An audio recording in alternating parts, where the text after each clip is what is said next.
This is Pokemon Rougelike 2.0, a ROM hack that takes the Pokemon games you know and love and smashes it together with the popular roguelike genre to create a Pokemon experience unlike any other. This is the standard to collect 8 gym badges, plus an Elite Four and Champion to fight at some point. However, you decide where you want to spend your time between each boss. Do you want to prioritize going on routes where there's an abundance of items, trainers, and Pokemon to appear? The other option is trying out an event, which can range from infiltrating an evil team base, where you can obtain rare candies, or an impossible that when used at the right time can tip the scales in your favor. Perhaps take a game show that throws a random minigame that tests either your luck or Pokemon knowledge to win prizes, or fight a legendary mythical Pokemon, which is either really annoyed you woken up from its nap, or at least are around the overworld. There's also heaps of quality of life features, such as Pokemon from Gen 1 through 9, sporting a Gen 3 sprite style to enjoy that makes you question why we moved to 3D models in the first place. There's also an extremely useful Pokedex that gives you all the info you could ever want, streamlined level up and move landing by the party menu, overworld Pokemon encounters, meeting them where repels are needed. Now it's just a skill issue. Customizable difficulty settings that make them more relaxed or hardcore, depending on just how high you want to crank it, and even an upgradable hub base. We can help make your next adventure just a little easier, depending on how much you invest in it. Just a quick word before we start. With so many cool features and improvements that I don't get to talk about in this video, if you've yet to check out this game, well, if it wasn't obvious from the intro, I do highly recommend it, as there's something for both old and new Pokemon fans alike. Want to try something familiar, you're distinctly unique for anything else out there, especially if you're both a roguelike and Pokemon fan like myself. Christmas basically just came early. Huge shout outs to Pokegabby, the game's creator, who did herself with this mod, and with that out of the way, let's get on with the video that follows the journey of my first ever attempt into Pokemon Rougelike 2.0. We start off by customizing our look, the options ranging from the original protagonist Red from Generation 1, all the way up to Florian and Juliana from Generation 9. Then I name a new village, which I dub Root Town for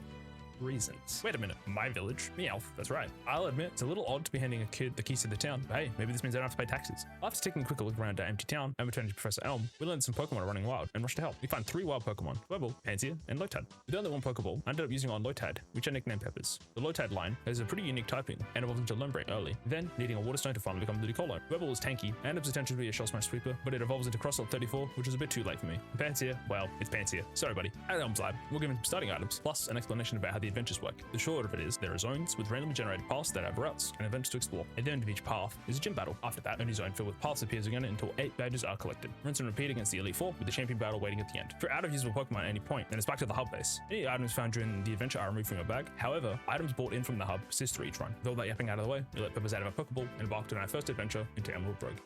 Upon entering into the first zone, we notice a bunch of objects. These are used to display the different events we'll come across in our adventures. Some were colored objects. These are the most common events, and Emerald Rogue's version of routes. Pause now to see a more in-depth explanation on screen.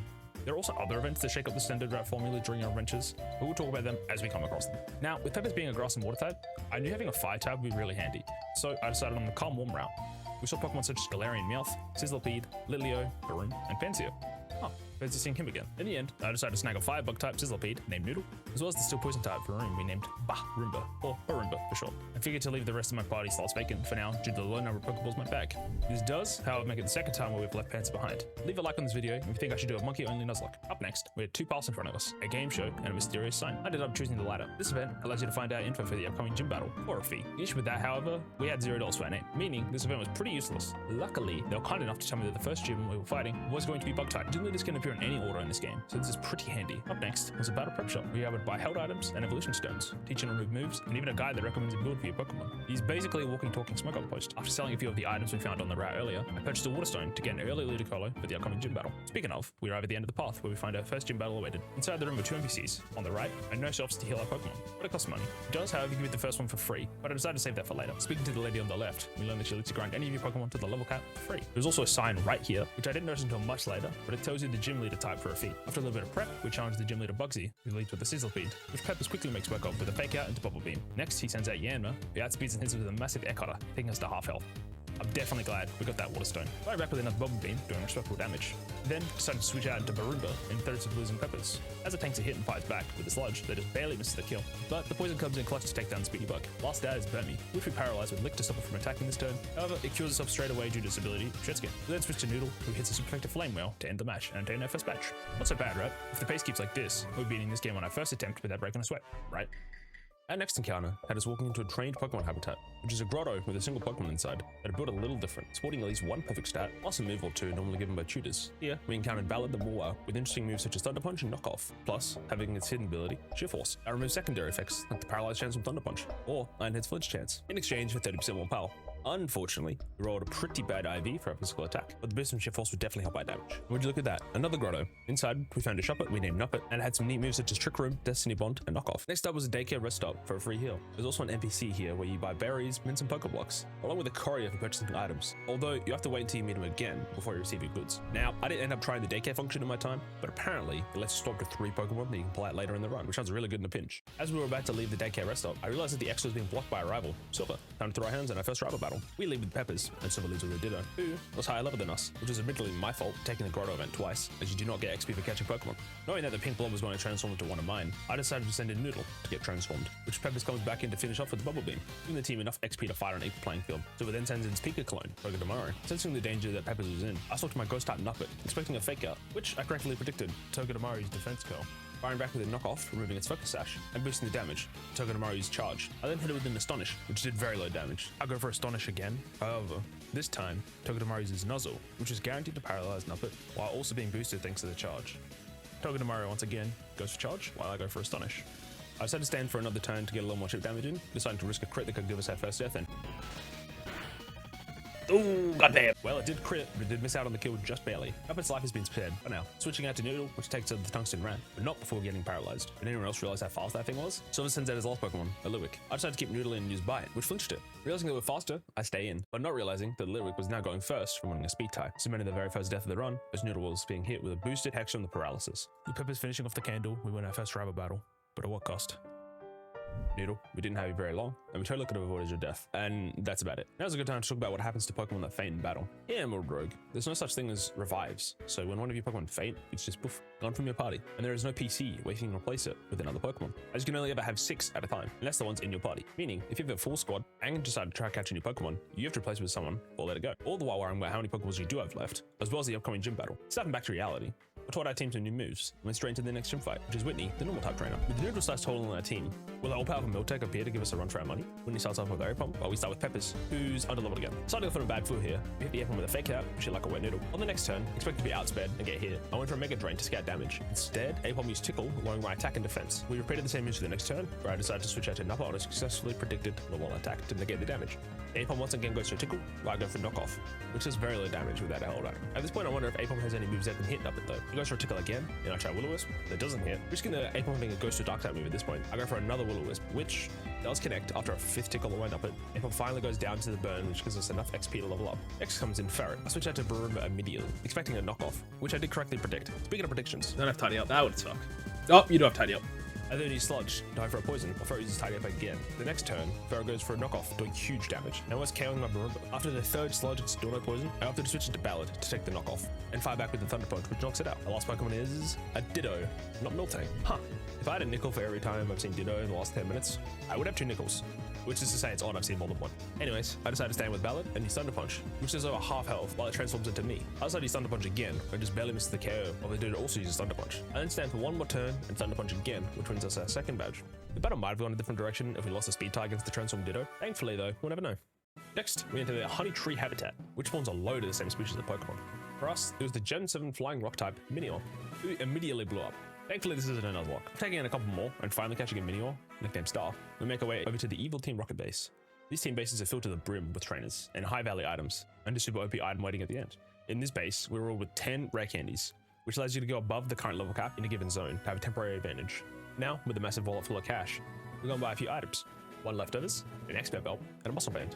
Not knowing how important money might become later down the line, I sell a few items and stockpile my cash for a rainy day. After the 3rd gym fight, I decide now is a good time to take my free heal and head in. Up next, we have Faulkner. Thankfully, I led with Star to get those rocks up. Same might think alike, however, as Faulkner also sets up rocks with his Minior. It then becomes a Minior massacre. My Minior, that is. Taking down bird after bird with super effective rock attacks. The final Pokemon, a Mantike, which boasts a crazy 120 special defense stat. I switch over to Ballad, who gets burned from the Scald in the switch, but with 1 Thunder Punch from a bird Ballad, we sealed the fight along with our 3rd gym badge. Up next, I spotted a new event that looked like youngster Joey. I chose the top path so we can encounter it later. But first, we need to look for another team member.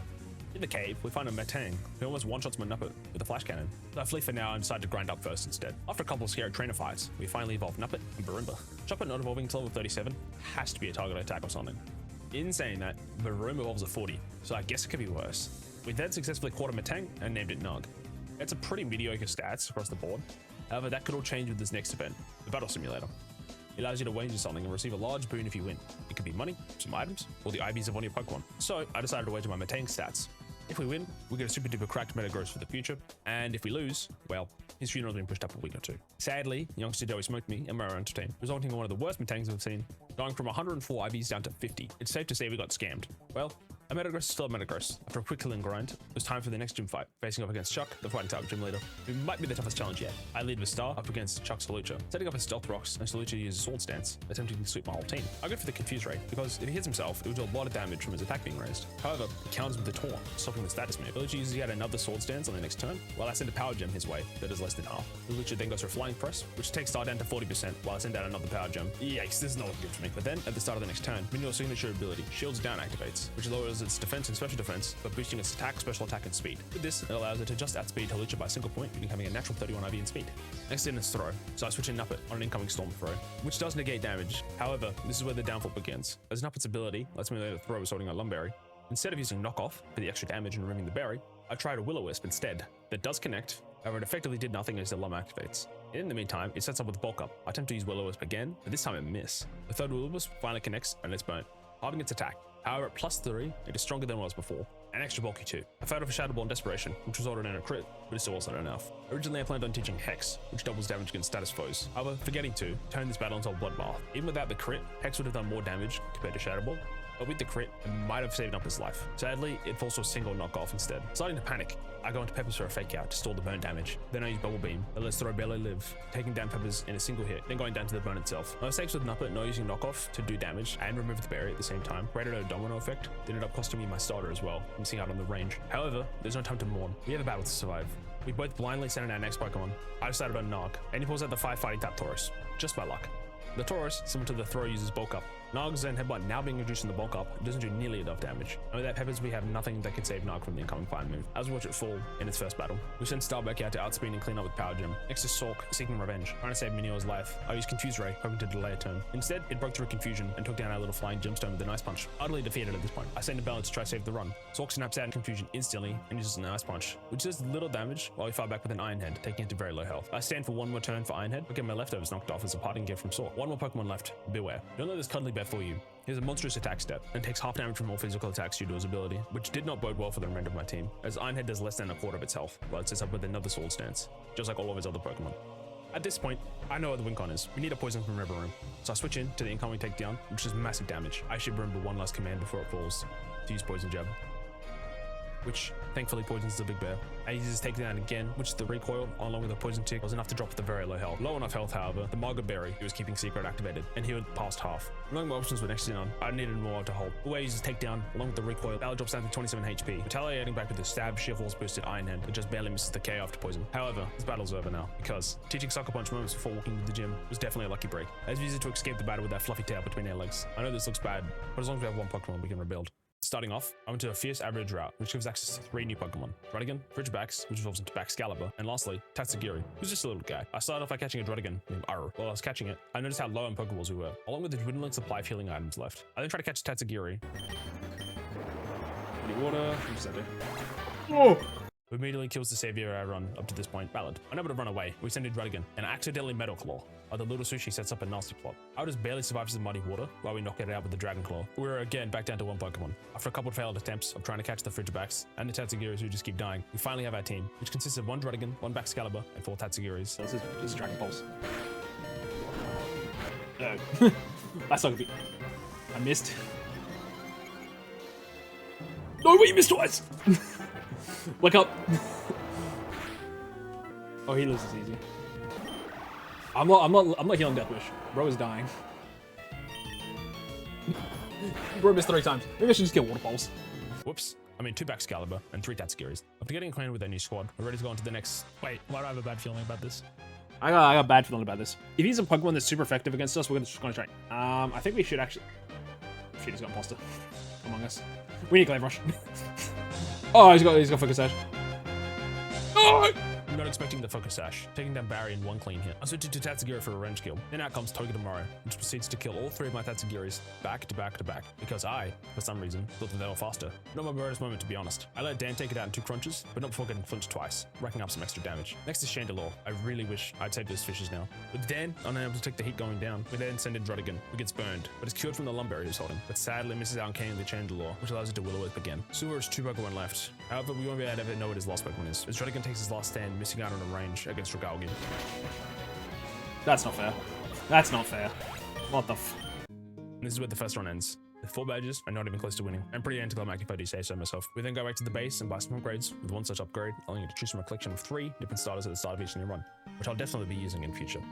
And so marks my first run at the Emerald Rogue, not even near the finish line. I really had a lot of fun though, even though we lost so early. There's a ton of quality of life features, as well as a different events to experience, which keeps the standard catch and battling feeling pretty fresh. Starting off decently easy and beginning to ramp up fast. Speaking of the future, as of now, I have footage for at least the 2nd and 3rd attempt. The second one will potentially go up on a 2nd channel instead, as I do want to try out a different style of editing that is not completely scripted and doesn't take as long to make. To be fair, I have not made a script before in a long time, so it's definitely a new experience, but it's very fun. However, I'll have that in a playlist with the ones uploaded on this channel. Or if you think that's dumb, send it in the comments and I'll put it here instead. I'm still figuring out this whole YouTube thing. As you can see, my last upload was checks notes 8 months ago or something. Yeah, I don't know how to break it to that guy, but it's been over 12 months. So yeah. But yeah, if you made it this far and like what you've seen, liking the video would mean the world to me. And if you didn't like it, feel free to let me know your thoughts too. Oh, if you do want to see sneak peeks for any upcoming videos, feel free to check out my Twitch. We do stream there 2 to 4 times a week. That will eventually be posted to YouTube. All right, that's all. Bye.